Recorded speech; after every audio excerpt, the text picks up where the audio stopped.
GHMC ఆపరేటర్లు health అసిస్టెంట్లపై వేటుపడింది. నకిలీ birth death సర్టిఫికేట్లపై ఆరోపణలు రావడంతో జీహెచ్ఎంసీ చర్యలు చేపట్టింది. 30 సర్కిళ్ల పరిధిలో విజిలెన్స్ విచారణ పూర్తయింది. ఫేక్ సర్టిఫికేట్ల జారీకి బాధ్యులుగా గుర్తిస్తూ 17 మందిపై వేటుపడింది. 9 మంది కంప్యూటర్ ఆపరేటర్లు, 8 మంది హెల్త్ అసిస్టెంట్లపై చర్యలు తీసుకున్నారు. దీనిపై పూర్తి సమాచారం మా ప్రతినిధి రాముడును అడిగి తెలుసుకుందాం. రాముడు, జీహెచ్ఎంసీ చర్యలు తీసుకున్నట్లుగా తెలుస్తోంది. ముఖ్యంగా కంప్యూటర్ ఆపరేటర్లు, హెల్త్ అసిస్టెంట్లపై వేటుపడినట్లుగా అప్డేట్స్ అందుతున్నాయి. పూర్తి సమాచారం ఏంటి?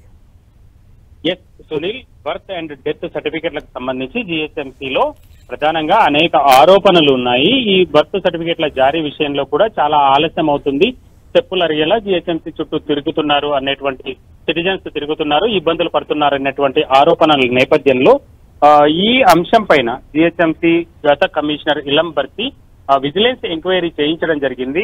కంప్యూటర్ ఆపరేటర్లు, అదేవిధంగా హెల్త్ అసిస్టెంట్లకు సంబంధించి ఇందులో లోపాలను గుర్తించినటువంటి అధికారులు నివేదిక ఆధారంగా వీళ్ళపైన చర్యలు తీసుకున్నామని ఈ రోజు ప్రకటించడం జరిగింది. ప్రధానంగా చూస్తే ఇందులో కొంతమంది అయితే తాము ఎలాంటి అక్రమాలకు పాల్పడలేదని కూడా వాళ్ళు వాపోతున్నటువంటి పరిస్థితి ఉంది. ఏళ్ల తరబడి తాము జీహెచ్ఎంసీలో పనిచేస్తున్నాము, కానీ తమపై ఈ విధమైనటువంటి చర్యలు తీసుకోవడం సరికాదని కొంతమంది ఆపరేటర్లు కానీ హెల్త్ అసిస్టెంట్లు కానీ చెప్తున్నటువంటి పరిస్థితి ఉంది. అయితే వీళ్ళిద్దరు కూడా అవుట్ సోర్సింగ్ లో పనిచేసేటువంటి వాళ్ళు. ప్రధానంగా ఈ అంశాలన్నింటినీ చూడాల్సినటువంటి బాధ్యత మెడికల్ అధికారి లేదా అసిస్టెంట్ మున్సిపల్ కమిషనర్ గా ఉండేటువంటి వాళ్లకు బాధ్యత ఉంటుంది.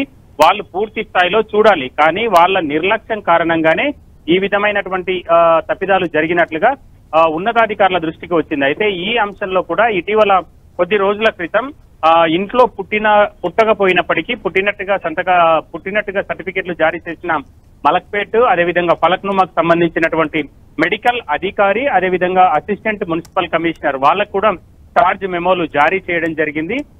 ఈ విధంగా బర్త్ కు సంబంధించినటువంటి సర్టిఫికేట్ కానీ డెత్ కు సంబంధించినటువంటి సర్టిఫికేట్ల విషయంలో కానీ చాలా తీవ్రమైనటువంటి ఆరోపణలు వచ్చినటువంటి నేపథ్యంలో ఈ చర్యలు అయితే తీసుకున్నారు. ఇందులో పనిచేసేటువంటి కొంతమంది కంప్యూటర్ ఆపరేటర్లు కానీ, అదేవిధంగా కొంతమంది హెల్త్ అసిస్టెంట్లు కానీ తాము ఏ పాపం చేయలేదు అనేది వాళ్ళ వైపు నుంచి వినిపిస్తున్నటువంటి మాట. ఓకే రాముడు.